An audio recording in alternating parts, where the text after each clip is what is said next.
Hello दोस्तों, कैसे हैं आप सब लोग। मैं वंदना त्रिपाठी आप सभी का स्वागत करती हूं अपने यूट्यूब चैनल वंदना एकेडमी में। दोस्तों, जैसा कि आप सब लोग जानते हैं, हम लोग पढ़ रहे हैं हिंदी व्याकरण। हिंदी व्याकरण में हम लोग पढ़ेंगे आज अलंकार। अलंकार में सबसे पहले पढ़ेंगे उपमा अलंकार, रूपक अलंकार और उत्प्रेक्षा अलंकार। क्या पढ़ेंगे? उपमा अलंकार, रूपक अलंकार और उत्प्रेक्षा अलंकार। तो जब हम लोग परिभाषा और उदाहरण सहित पढ़ेंगे तो हमको ट्रिक भी समझ में आएगा। अगर हम लोग सबसे पहले ट्रिक सीखेंगे तो वो हमारे समझ में नहीं आएगा। जब तक सीखेंगे तब तक आएगा, इसके बाद फिर भूल जाएगा अपने आप। तो देखते हैं परिभाषा।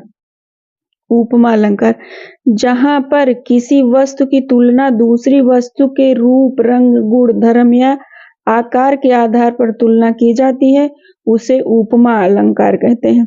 जैसे तुलना की जाती है, किसी के समान तुलना की जाती है तो उसे उपमा अलंकार कहते हैं। अब उदाहरण देख लेते हैं। राम चंद्रमा सा सुंदर है। राम चंद्रमा सा सुंदर है। राम किसके जैसा सुंदर है? चंद्रमा के समान सुंदर है। राम का मुख चंद्रमा के समान सुंदर है। तो ये राम की तुलना किससे की गई है? चंद्रमा से की गई है। और हमारे परिभाषा में यहाँ तुलना जब किसी के आधार पर तुलना की जाती है, जैसे राम जी का तुलना किससे की गई है? राम का मुख किसके समान है?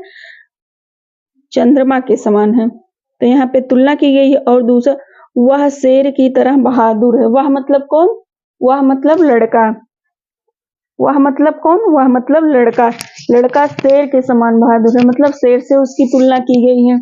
शेर के समान बहादुर है, शेर से तुलना की गई है। ठीक है, आया समझ में? उपमा अलंकार तो आ ही गया होगा। ठीक है, यह हमारे हर कंपटीशन लेवल में पूछा जाता है। तो हम लोग इसको पहले परिभाषा पढ़ेंगे, इसके बाद ट्रिक सीखेंगे। अब रूपक अलंकार, जहां उपमेय या उपमान को एक रूप माना जाता है वहां रूपक अलंकार होता है।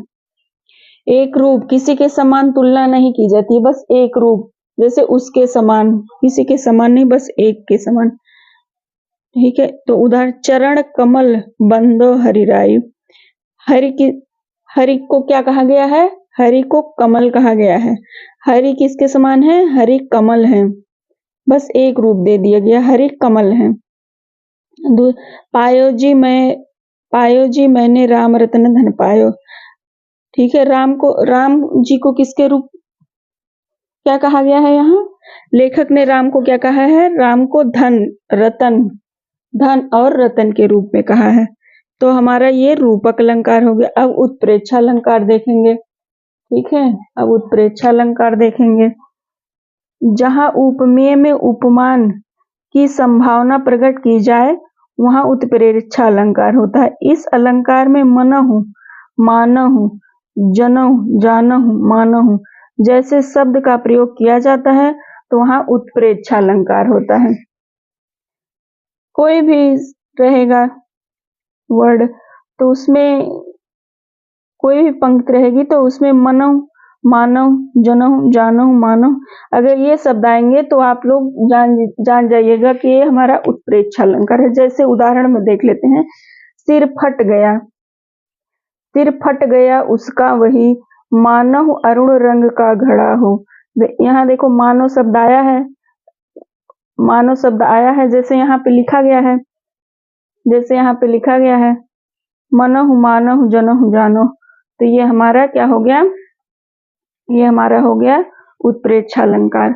दोस्तों, तो जब हम लोग पहले उदाहरण सहित सीखेंगे तभी हमको क्या कहते हैं, उसको ट्रिक भी समझ में आएगा। दोस्तों, तो उम्मीद करते हैं क्लास आपको अच्छा लगा होगा। अगर अच्छा लगा होगा तो वीडियो को लाइक कीजिएगा, चैनल को सब्सक्राइब कीजिएगा।